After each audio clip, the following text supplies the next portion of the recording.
সুপ্রিয় শিক্ষার্থীবৃন্দ, নিশ্চয়ই তোমরা সকলে ভালো আছো। আমিও ভালো আছি। আজ আমি তোমাদের সামনে ষষ্ঠ শ্রেণীর ইংরেজি দ্বিতীয় একটা ক্লাস নেওয়ার জন্য হাজির হয়েছি। তো আমি বিনয় সেনা, সহকারী শিক্ষক, পানেশ্বরী উচ্চ বিদ্যালয়, নগরকান্দা, ফরিদপুর। আজ আমার আলোচ্য বিষয় জেন্ডার। জেন্ডার বাংলায় শব্দের অর্থ আসে লিঙ্গ। তো জেন্ডার সম্পর্কে দু একটা কথা না বললে নয়। জেন্ডার হলো স্ত্রী পুরুষ উভয় এবং ক্লিপ সব কিছুকেই মিলিয়ে জেন্ডার। পৃথিবীর সকল ভাষাতে জেন্ডার অর্থাৎ ভার পরিবর্তিত হয়ে থাকে, কিন্তু ইংরেজিতে শুধুমাত্র প্রোনাউনের জন্য পরিবর্তিত হয়। তাহলে আমরা জেন্ডার সম্পর্কে কি বলতে পারি? জেন্ডারের সংজ্ঞা দিলে এরকমভাবে বলা যায়, যে ওয়ার্ড দ্বারা স্ত্রী পুরুষ উভয় বা ক্লিপ জাতীয় কোনো ব্যক্তি বস্তু প্রাণী ইত্যাদিকে বোঝায় তা হলো জেন্ডার। তাহলে জেন্ডার কত প্রকার দেখি। জেন্ডার 4 প্রকার।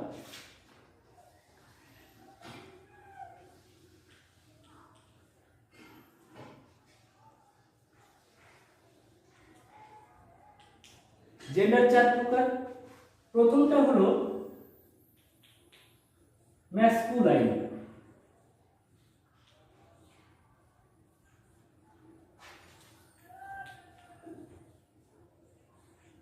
Masculine gender. দ্বিতীয়টা হলো ফেমিনাইন জেন্ডার। তৃতীয়টা হলো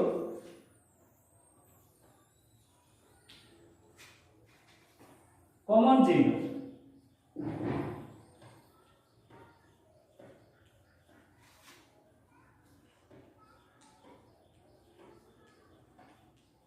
চতুর্থ হলো নিউট্রাল।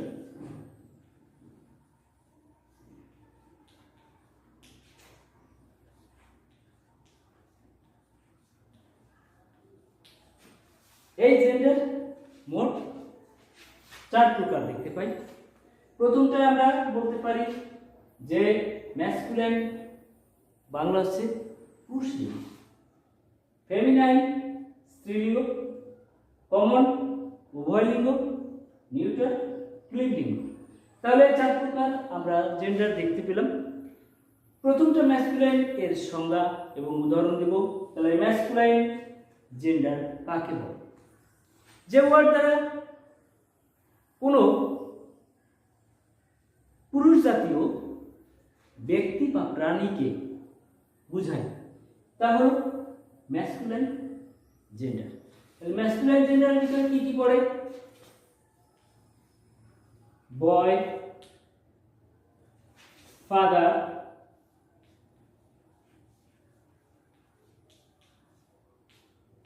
সন, এগুলো ম্যাসকুলাইন জেন্ডারের আওতাভুক্ত। ইংরেজিতে যদি আমরা একটা সেন্টেন্স লিখি তাহলে এটা পরিষ্কার হয়ে যায়, ক্লিয়ার হয়ে যায়।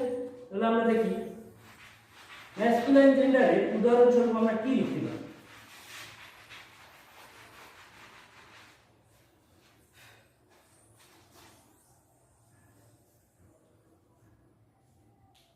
রাজা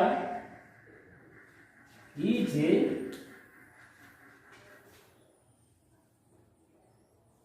good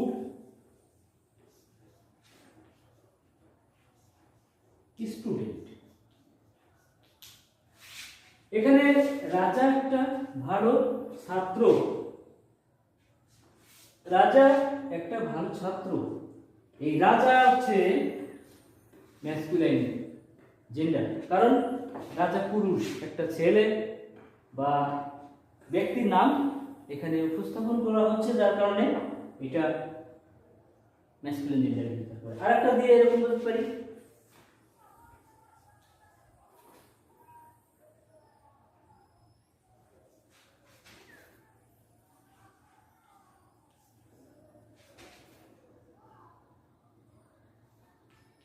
he is a good footballer.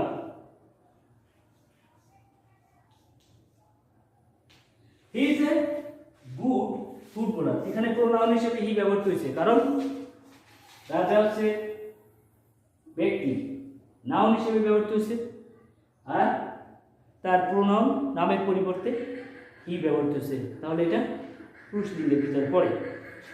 এখন আমরা চলে যাব ফেমিনাইন জেন্ডারে। দেখি feminine gender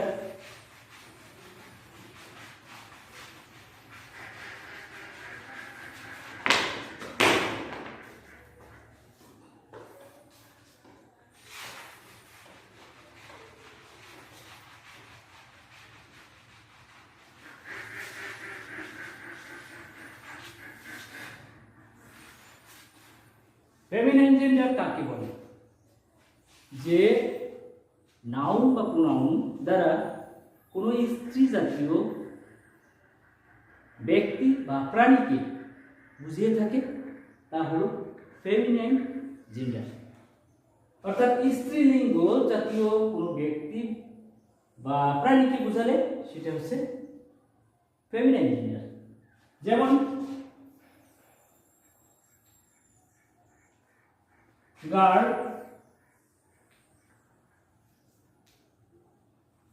mother,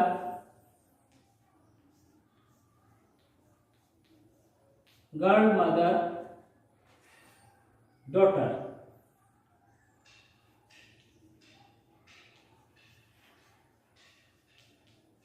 girl, mother এবং ডটার। বালিকা, মা, কন্যা। এই বোঝাতে এখানে স্ত্রী জাতীয় ব্যক্তি হিসেবে পরিগণিত হচ্ছে।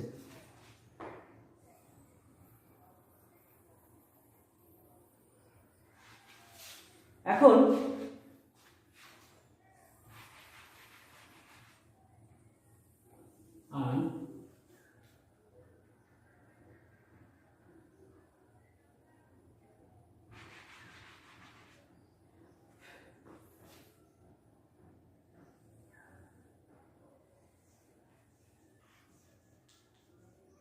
Sister, mother, daughter. এক্ষেত্রে কি ব্যবহৃত হলো? সিস্টার বোন, মাদার মা, ডটার কন্যা, স্ত্রীলিঙ্গ, সবগুলোই স্ত্রী জাতীয়। তাহলে এই সেন্টেন্স দ্বারা এই ওয়ার্ডগুলো দ্বারা আমরা স্ত্রীলিঙ্গ হিসেবে দেখতে পাই। একটা সেন্টেন্স লিখলে কি আসে?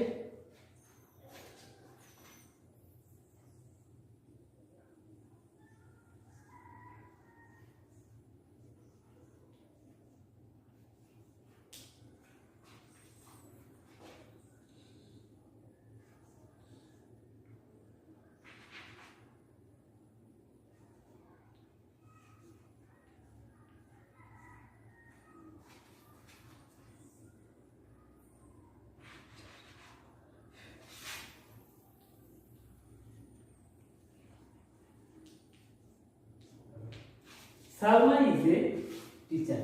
সালমা একজন শিক্ষিকা। এখানে সালমা নাউন হিসেবে ব্যবহৃত হয়েছে এবং এই সালমাকে ফেমিনাইন জেন্ডার ভিতর ধরা হয়েছে। সুতরাং সালমা ইজ এ টিচার পড়লে আমরা বুঝতে পারবো সালমা একজন নারীকে বুঝাইছে, এখানে স্ত্রীলিঙ্গ। এটা এই নাউন থেকে আমরা প্রোনাউনে কিভাবে আসতে পারি?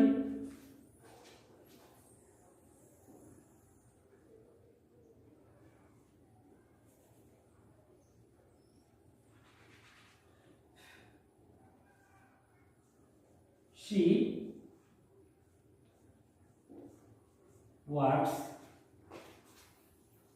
in a primary school. তিনি একটা প্রাথমিক বিদ্যালয়ে চাকরি করেন, এই কথাটা বুঝেছেন। এখানে সালমানের পরিবর্তে ব্যবহৃত হয়েছে শি, সুতরাং শি হলো ফেমিনাইন জেন্ডার। তাহলে ম্যাসকুলিনের পরে ফেমিনাইন, এই দুটো আমরা দেখতে পেলাম।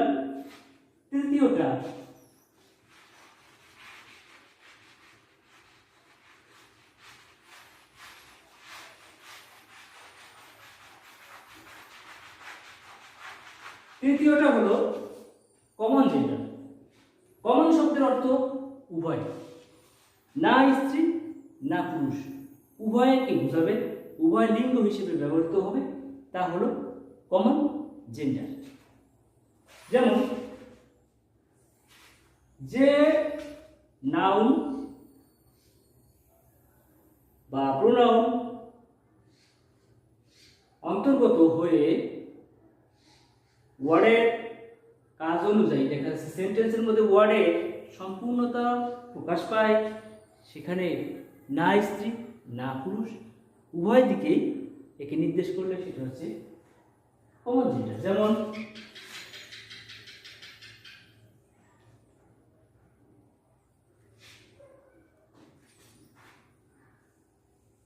স্টুডেন্ট,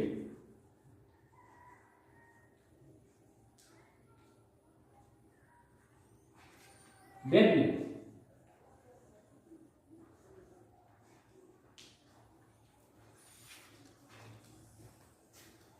টিচার,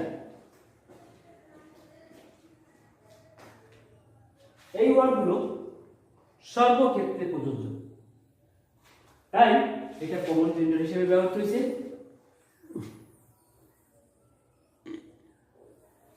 তাহলে আমরা তৃতীয় নম্বরটা পার করে চতুর্থ নম্বর চলে যাব, নিউট্রাল জেন্ডার, যেটা হচ্ছে ক্লিব লিঙ্গ।